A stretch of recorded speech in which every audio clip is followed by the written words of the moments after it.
ನಮಸ್ಕಾರ ನಮಸ್ಕಾರ ನಮಸ್ಕಾರ ಎಲ್ರಿಗೂ ನಮಸ್ಕಾರ. K16 ರಾಜ್ ಜಡಕುಂಟೆ ಪೋಷಕರೆಲ್ಲರಿಗೂ ನಮಸ್ಕಾರಗಳು. ವಿಶೇಷವಾಗಿ ದೊಡ್ಡಪ್ಪ ದೊಡ್ಡಮ್ಮರಿಗೆ ಆಗಿರ್ಬೋದು, ಚಿಕ್ಕಪ್ಪ ಚಿಕ್ಕಮ್ಮ ಆಗಿರ್ಬೋದು, ಅಣ್ಣ ಅತ್ತಿಗೆಮ್ಮರಿಗೆ ಆಗಿರ್ಬೋದು ನಮಸ್ಕಾರ. ನನ್ನ ಮಾತು ಕೇಳಿ ದಯವಿಟ್ಟು ಸರ್ಕಾರಿ ಶಾಲೆಯಲ್ಲಾದರೂ ಓದಿಸಿ, ಇಲ್ಲ ಲಕ್ಷ ಲಕ್ಷ ಲಕ್ಷ ದುಡ್ಡು ಖರ್ಚು ಮಾಡಿ ಖಾಸಗಿ ಶಾಲೆಯಲ್ಲಾದರೂ ಓದಿಸಿ. ಆಯ್ಕೆ ನಿಮ್ಮದು. ಮಕ್ಕಳಿಗೆ ಶಿಕ್ಷಣದ ಜೊತೆಗೆ ವಿದ್ಯಾಭ್ಯಾಸ ಕೊಡಿಸಿರೋ ಜೊತೆಗೆ ಸಂಸ್ಕಾರನೂ ಕಲಿಸಿ.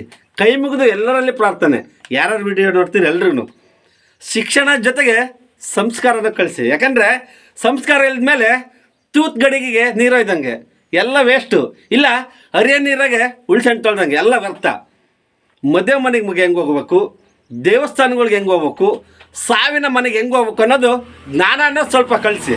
ಇನ್ನೂ 16 ಬರ್ತವೆ. ಯಾಕೆ ಹೇಳ್ತೀನಿ ಮಾತಂದರೆ, ಇತ್ತೀಚಿನ ದಿನಗಳಲ್ಲಿ ನಾ ಕಂಡಂತೆ ಉಡುಗೆ ತೊಡುಗೆ ಆಯ್ಕೆ ಅವ್ರದ್ದೇನೆ, ಆದರೆ ಎಲ್ಲಿಗೆ ಹೆಂಗೆ ಹೋಗ್ಬೇಕು ಅನ್ನೋದು ಸ್ವಲ್ಪ ತಂದೆ ತಾಯಿರು ಕೈ ಮುಗಿದು ಪ್ರಾರ್ಥನೆ ಮಾಡ್ತೀನಿ. ದಯವಿಟ್ಟು ಸಂಸ್ಕಾರ ಕಳಿಸಿ ಪ್ಲೀಸ್. ತಲೆ ಎತ್ತಡೋದಲ್ಲ, ಎಲ್ಲಿ ತಲೆ ಬಾಗಬೇಕು, ಯಾರ ಹತ್ರ ಗುರು ಹಿರಿಯರ ಹತ್ರ ಹೆಂಗೆ ಮಾತಾಡ್ಬೇಕು ಅನ್ನೋದು ಕಳಿಸಿ ಪ್ಲೀಸ್. ಯಾರನ್ನೇ ತಬಾಡಿಸ್ಬೇಡಿ ಪ್ಲೀಸ್ ಪ್ಲೀಸ್ ಪ್ಲೀಸ್ ಪ್ಲೀಸ್.